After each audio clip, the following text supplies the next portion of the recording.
Revolution.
Sinusubukan mo din sa konseho.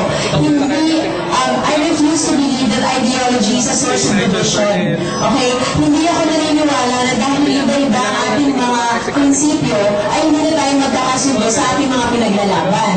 Dahil dito, simple naman ang ideology na ang mayorya dito sa ating kolonyo ay yung mga walang pinapanigan. Kaya naman, pero sino ba ang nag-represent sa kanila sa konseho? Wala. Kaya po nandito yan. Ayan ang sinabi ko kayo Ninay. Kaya ako nandito, sa harap ninyo ngayon, ayan, para tugunan ang kakulangan sa representasyon na ito.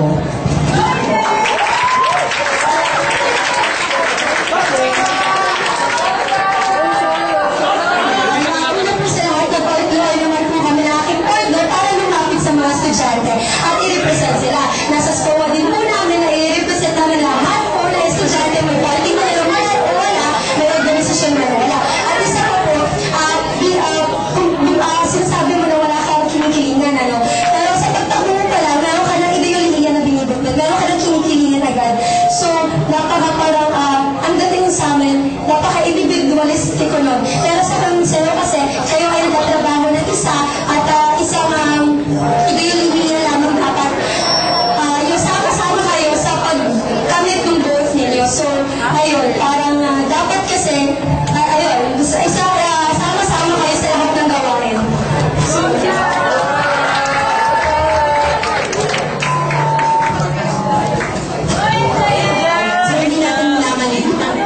hindi natin minaman yung individual initiative. Ito ba, tama ang sinabi mo, ano nga bang magagawa ng isang tao? Pero syempre, importante ang individual initiative ng bawat tao. Kasi kung walang individual initiative in the first place, ano ang ipagsasama-sama natin?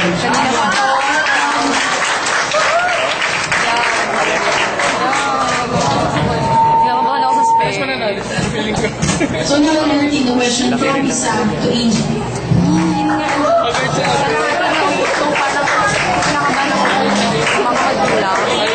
Sige,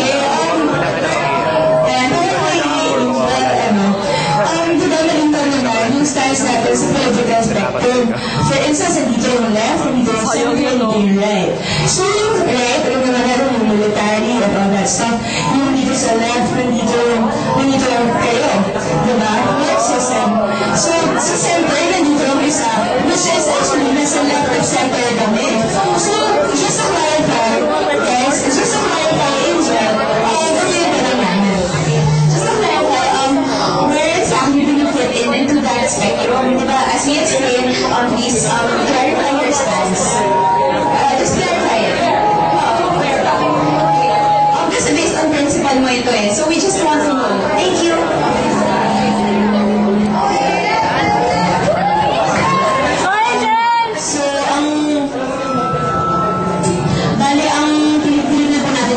isang linya. Tapos minsan ako doon. Sa akin po pagtakbo dito sa pagiging independent journalism, gusto ko pong umalis sa linyang yun. Dahil lang ang ginagawa ko po yun, hindi ko mga estudyante na hindi political affiliation is not necessary to serve. So yun po, ang hindi po natin kailangan humiling at wala pong isang partido o walang isang tao na makakapagsabi na sila ay ang pinakamulat. Kung isipin po natin, awareness and action are relative. Kanya-kanya po tayo na pinaniniwalaan, kanya-kanya po tayo ng ginagawa para ipakita ang pinaniniwalaan na ito.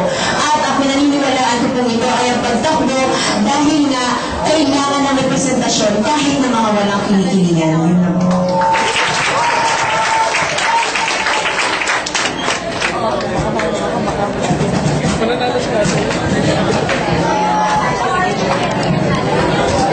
I think UOS has decided not to move on this particular question.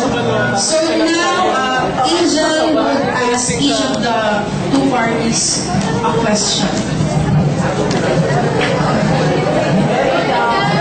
Okay, so una po tatanungin ang ating mga counterparts sa stand. Ayan, Mario and Sala. Okay, kung hindi kayo inanyayahang tumakbo ng inyong partido, tatakbo pa rin ba kayo sa eleksyong ito? Bakit o bakit hindi?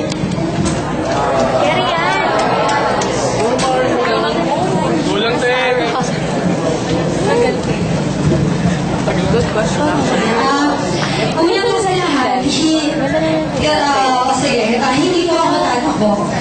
Yun na yun, syempre dahil naman, naniniwala tayo sa isang ideolohiya nga po, isang partido. Kaya kung ako lang ang tatakbo, napaka-individualismo ka, napaka-individualistiko ko po nun. At tataliwas din sa pinaniniwalaan ko. Kaya sasama ako sa stand, UP, tutulungan ko sila, PCTs, kanya ikakamta niya. So pagka naniniwala ako sa ideolohiya niya. Hindi rin po ako tatakbo. Siyempre, una, alam ko po na meron po akong mga dinadalang paniniwala at doon po yung nakalin sa stand duty. Nabigyan naman nila ako ng pagkakataon na yun nga, tumatakbo po under sa kanila. Yun po, talagang na nabigyan po ako ng chance na mas lalo pa po may pakita kung ano po yung tunay na ako. Ang tunay na aking mga paninindigan, yun po nga ang stand duty.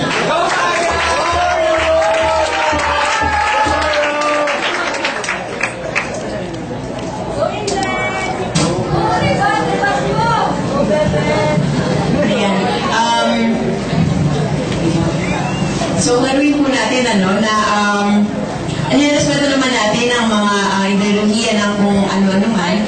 Pero syempre, alalahanin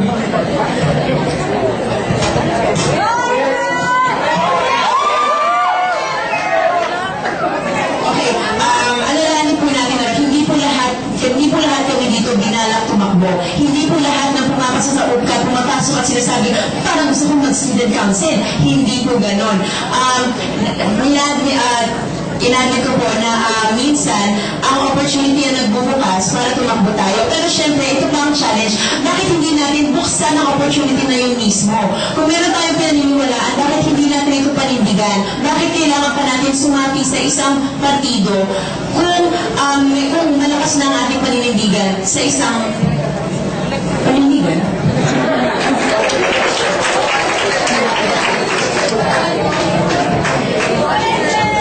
Lahat naman po tayo ay mayroong call for action. Ito po nga po, kung hindi naman po ako nga po, dahil nakalink po ako sa Stand UP, kung hindi man po ako makatakbo under Stand UP, huwag na lang din po akong tatakbo. Dahil alam ko po na aking mga ideologies ay napapasailalim dito. At yun po, ang importante para sa akin, na naipaglalaban ko po yung mga ideologies ko. Salamat. At isa pa po, we don't see anything wrong from fundamentally running under a party. So, ayan lang po.